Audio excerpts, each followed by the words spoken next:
আমি হিসাব বিজ্ঞানের আজকে নিয়ে এসেছি স্থায়ী সম্পদ সংক্রান্ত। আজকে পূর্ণাঙ্গ স্থায়ী সম্পদ সংক্রান্ত পূর্ণাঙ্গ আজকে তোমাদেরকে ধারণা দিয়ে দেবো। তো আমি যা লিখছি একটু মনোযোগ সহকারে তোমরা শুনবা। যত প্রকার স্থায়ী সম্পদ আছে সব সম্পদ হবে ডেবিট। তাহলে কি বলছি? যত প্রকার স্থায়ী সম্পদ আছে সব সম্পদ হবে ডেবিট।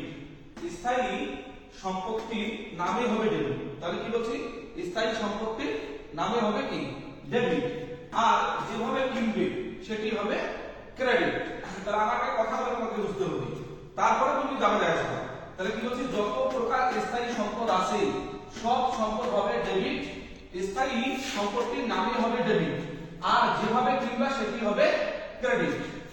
যদি বাকিতে, ভালো করে শুনো, যদি বাকিতে স্থায়ী সম্পদ ক্রয় করা হয় তাহলে প্রদেয় হিসাব ক্রেডিট হবে। যদি বাকিতে স্থায়ী সম্পদ ক্রয় করা হয় তাহলে কি হবে?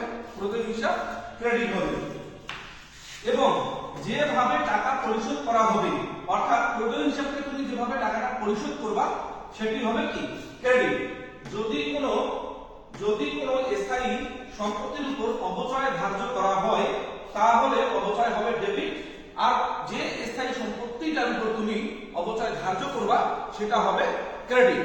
তাহলে আবার আমি বলতেছি যে স্থায়ী সম্পত্তির নামে হবে ডেবিট, তুমি যেভাবে স্থায়ী সম্পত্তিটা ক্রয় করবা সেটি হবে ক্রেডিট। আর যদি কোনো সম্পদ তুমি বাকিতে ক্রয় করো তাহলে প্রদেয় হিসাব ক্রেডিট হবে। আর যখন তুমি প্রদেয় হিসাবে টাকাটা পরিশোধ করে দিবা তখন প্রদেয় হিসাব ডেবিট হবে। আর যেভাবে টাকাটা পরিশোধ করবা সেটি হবে ক্রেডিট। এখন যদি কোনো স্থায়ী সম্পত্তির উপর অবচয় ধার্য করা হয় তাহলে অবচয় হবে ডেবিট। আর ওই স্থায়ী অর্থাৎ যে স্থায়ী সম্পত্তিটা তুমি অবচয় ধার্য করবা সেই স্থায়ী সম্পত্তিটা হবে ক্রেডিট। এখন আমাদের অবচয় আসলে কি? ধরো তুমি একটা মোবাইল কিনছো 15,000 টাকা দিয়ে, 1 বছর পর ওই মোবাইলটা বিক্রি করতে গিয়েছো, তোমার মোবাইলের দাম বলছে যে 11,000 টাকা। তাহলে তোমার 1 বছরে কত টাকা কমে গেল? 4,000 টাকা। তার মানে এটাই হচ্ছে তোমার অবচয়, অর্থাৎ স্থায়ী সম্পত্তির অবচয়। তো স্থায়ী সম্পত্তিগুলো কি কি? স্থায়ী সম্পদসমূহ কি কি এগুলো আমাদেরকে জানা লাগবে। স্থায়ী সম্পদ আসবাবপত্র, যন্ত্রপাতি, দালান কোঠা, অফিস সরঞ্জাম, ভূমি, ডেলিভারি ভ্যান, মোটর গাড়ি। তাই এগুলো হচ্ছে স্থায়ী সম্পদ। তো আমি এখানে দুইটা জায়গা সুন্দরভাবে দিয়েছি, তোমরা একটু মনোযোগ সহকারে দেখো। একসাথে এখানে 3টে জায়গা আমরা করব। চেকে, বাকিতে, নগদে। তাহলে কি লিখছি? চেকে, বাকিতে, নগদে আসবাবপত্র ক্রয় করা হলো 4,000 টাকা।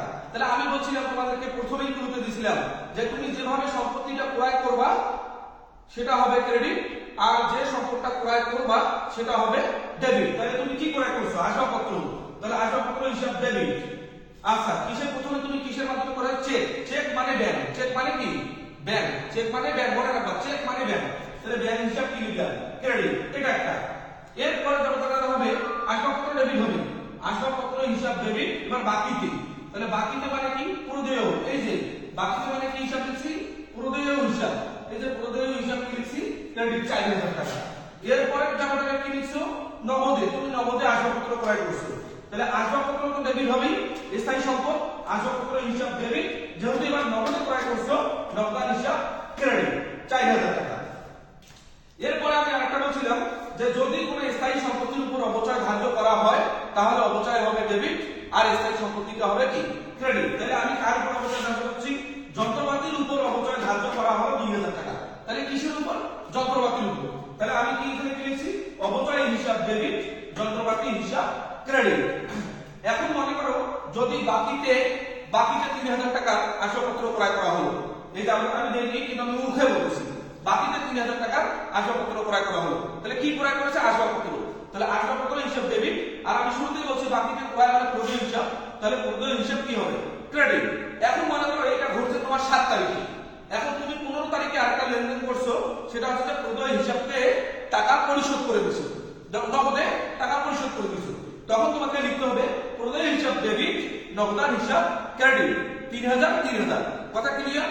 তো আশা করি তোমরা মূল যে জিনিসটা সেটা হচ্ছে এই যে কথাটা আমি যে কথাগুলো লিখছি, এই কথাগুলো যদি তুমি ভালো করে বুঝতে পারো তাহলে ইনশাআল্লাহ স্থায়ী সম্পত্তির যত প্রকারের যত ধরনের জাবেদা আছে ইনশাআল্লাহ তুমি কোনো জাবেদাই ঠেকবে না।